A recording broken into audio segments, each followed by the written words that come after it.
Benjamin Franklin understood something most people spend their whole lives avoiding. He said, "Many people die at 25 and aren't buried until they are 75. And he was right. You stopped trying years ago. You don't remember when. Maybe it was after that rejection, maybe after that failure. Maybe you just woke up one day and realized that playing it safe hurt less than risking disappointment. So you built a routine. A comfortable prison where every day looks the same. You tolerate the same job. You engage in the same conversations that go nowhere.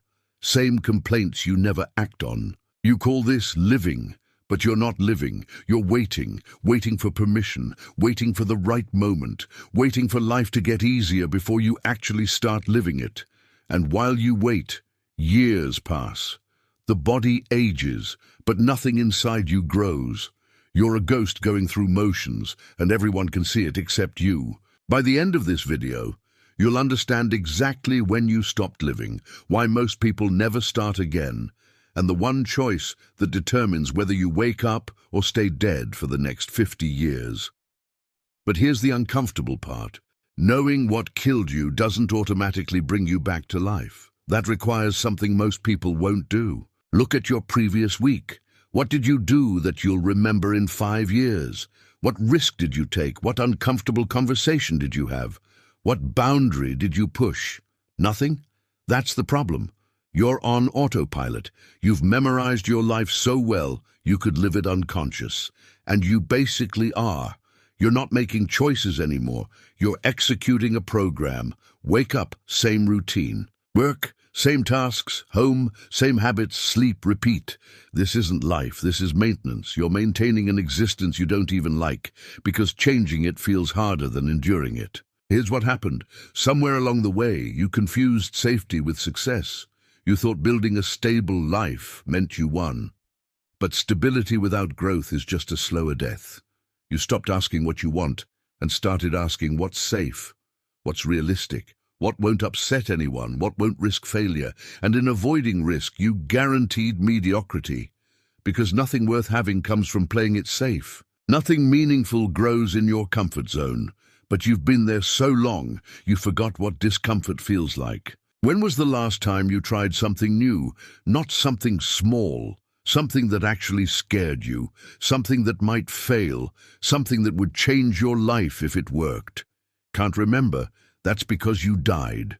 Not physically, but the part of you that reaches, that grows, that tries. That part flatlined years ago, and you didn't even notice. You were too busy being responsible, being realistic, being careful. All the things that sound wise but are actually just fear wearing a suit. Seneca saw this pattern 2,000 years ago. He warned us, "It is not that we have a short time to live, but that we waste a lot of it." And that's exactly what you're doing. You're wasting it right now. Not by doing nothing, by doing the same nothing over and over and calling it a life. The same job you've outgrown. The same relationships you've settled for. The same dreams you've postponed until they're not even dreams anymore. Just vague memories of who you used to want to be. And here's the cruelest part. You know this. You feel it every Sunday night when the dread sets in. Every birthday when you realize another year passed and nothing changed. Every time you see someone doing what you wish you had the courage to do. That feeling isn't depression. It's your soul screaming that you're wasting your life. But you've gotten so good at ignoring it that you don't even hear it anymore. You've normalized the numbness. Think about who you were at 25. What did that person want? What were they excited about? What were they working toward? Now look at who you are now.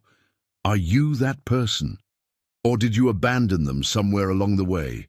Did you trade their dreams for a paycheck, their passion for security, their aliveness for comfort? Most people do. They start out wanting to change the world and end up just trying to make it to Friday. Marcus Aurelius, a man who ruled an empire and still understood mortality better than most, wrote something that should terrify you. He said, "You could leave life right now. Let that determine what you do and say and think." But you're not letting that determine anything. You're living like you have infinite time, infinite chances, infinite tomorrows to finally start. So you postpone, you put off, you tell yourself next year will be different. Next year, you'll take that risk, start that project, have that conversation, make that change. But next year comes, and you're still exactly where you are now.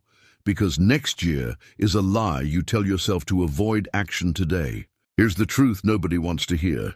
You're not going to change, not because you can't, but because you won't. Because change requires discomfort, and you've spent years building a life specifically designed to avoid discomfort. You've optimized for ease, for predictability, for safety, and now you're trapped in the very comfort you worked so hard to create. Your routine is your prison, your habits are your chains, and you hold the key, but you're too afraid to use it. What are you actually afraid of? Failure. You're already failing. You're failing at living. Judgment. People are going to judge you whether you try or not. At least if you try, they'll have something real to judge instead of your cowardice. Wasting time? You're wasting it right now by not trying. The only difference is whether you waste it playing it safe or waste it swinging for something that matters. Nietzsche understood what gives life meaning. He said, "He who has a why to live can bear almost any how." Think about that. But you don't have a why anymore. You have obligations, bills, expectations, routines, but no burning reason to get out of bed. No mission that excites you, no vision pulling you forward, just the momentum of yesterday carrying you into tomorrow. And that momentum will carry you all the way to the grave unless you stop it. So when did you die? It wasn't one moment. It was 1,000 small surrenders. Every time you chose comfort over growth, safety over risk, approval over authenticity, each one felt insignificant. But they accumulated. And one day you woke up and realized you couldn't remember the last time you felt truly alive. The last time your heart raced from excitement instead of anxiety. The last time you did something just because you wanted to, not because you had to. And here's what makes it worse. You're surrounded by other dead people. Your friends are dead. Your co-workers are dead. Your family might be dead. All of you going through the motions together, pretending this is normal. Validating each other's mediocrity, convincing each other that this is what adult life looks like, that passion is for kids, that dreams are for the naive, that settling is maturity. It's not. It's surrender dressed up as wisdom. But you can come back, not easily, not comfortably, but completely. It starts with one decision, not tomorrow, right now. What is the one thing you've been avoiding? The one conversation you need to have, the one project you need to start, the one change you need to make. You know what it is. You've known for months, maybe years. You've just been waiting for it to feel easier, for the timing to be perfect, for someone to give you permission. But no one's coming to give you permission. The timing will never be perfect. It will never feel easy. You either do it scared and uncomfortable, or you don't do it at all. And if you don't do it, you stay dead. You stay in this loop. 5 years from now, having the exact same life, the exact same regrets, the exact same quiet desperation you're feeling right now. Viktor Frankl survived hell on earth and discovered something profound about human nature. He wrote, "Between stimulus and response, there is a space. In that space is our power to choose our response." And that's the truth you need to hear. You have that space right now. Between reading this and going back to your routine, in that space you can choose. You can choose to stay dead, or you can choose to do the one thing that scares you, the thing that might fail, or the thing that might change everything. Most people will close this video and immediately return to the same patterns that brought them here. They'll feel inspired for about 6 minutes.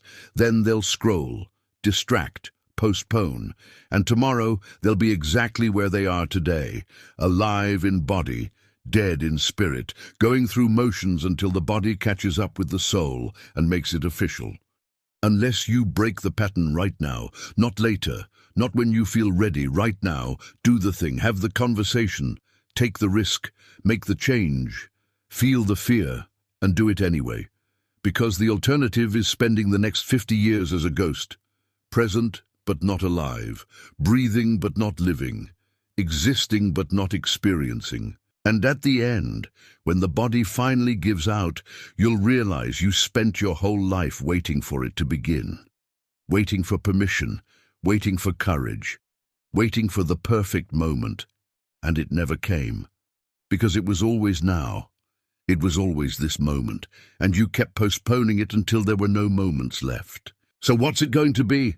Are you going to keep waiting, or are you going to wake up?